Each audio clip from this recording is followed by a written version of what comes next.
Thank you, Mr. Chairman. Ms. Regan, in your testimony, you state that the IG is only required to provide the committee semi-annual reports and everything else is subject to the IG's discretion. So is it your position that the committee should resort to legislation or a subpoena to get documents that we request? Absolutely not. We have responded with just about everything that this committee has asked for. We're very open. We do briefings. We give information to the committee.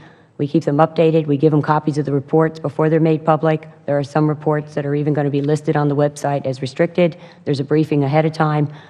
That's information that's the other in the IG Act. But we do keep this committee currently informed.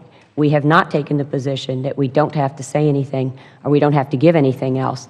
But when you go to the specific language in the IG Act, as you go through what's required versus discretionary, that's all it says.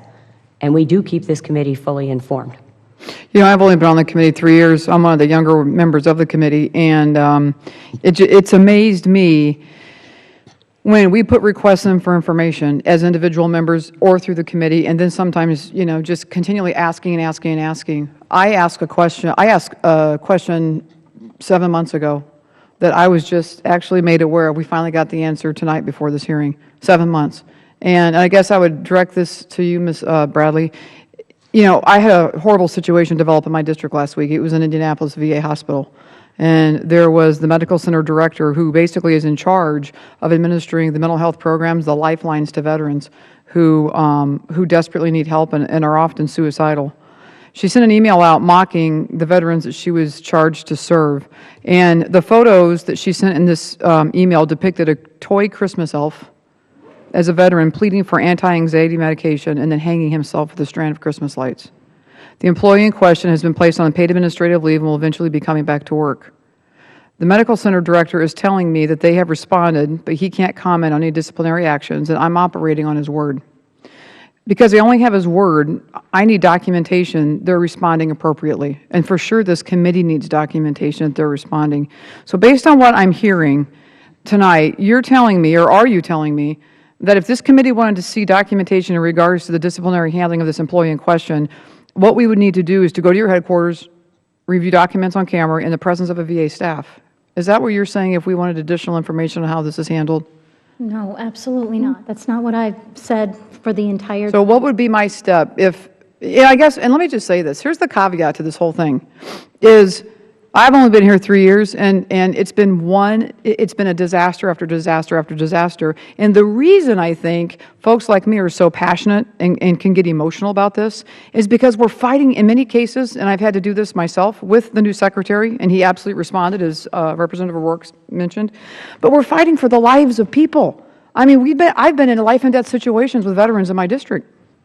And all this is surrounded by the fact that you and I both work by the taxpayers' money that they're investing and asking us to be good stewards of. We're elected to be able to be involved in an oversight question and answer, to be good stewards of the money given us by the taxpayers of this country, who many times in my district are hard workers, double income, and we have 54,000 veterans plus their families in my district. So, you know, I get very passionate about this because if we're not sitting here in the 3 years I've been here fighting, having to sit and listen sometimes to ridiculous answers, and then waiting 7 months to get an answer, and then something happens in my state of Indiana, and it's horrific.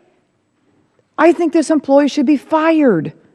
I'm questioning whether the executive director should still be the executive director having that email in his hand for 3 months. These are the kind of things. This is reality in my world. As one member of this committee, this is reality. When people ask me what I do, I tell them I fight for veterans every day. And I will say, Secretary McDonald's gone out of his way, and he saved the life of one of my veterans. But that's why it's so frustrating. And to say to you, how do I get information on this case? How do I know this woman was put on administrative leave? How do I know she was disciplined? What do I do? How do I get the information? Where's my first step if it's not that camera request? Yeah, forget the in-camera request. Have you asked for a briefing? It seems to me we should provide you a briefing, like tomorrow, if that's what you want. Okay, now here's what makes me leery of that. I asked a question and I just got an answer 7 months later. 7 months. The history of what the VA has been able to deliver this committee is months, if not ad infinitum. That's why it's so hard for me to sit here and say to you, yeah, I want a briefing tomorrow. I'll take it. Well, Can you deliver me a briefing tomorrow on the Indianapolis case?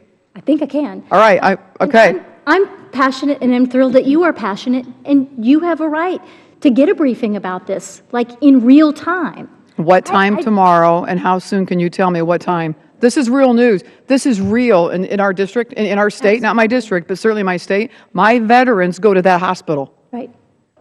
Can we get a briefing tomorrow? You can get a briefing tomorrow, yes. I think we can arrange that. And so I'm giving you the request right now, right?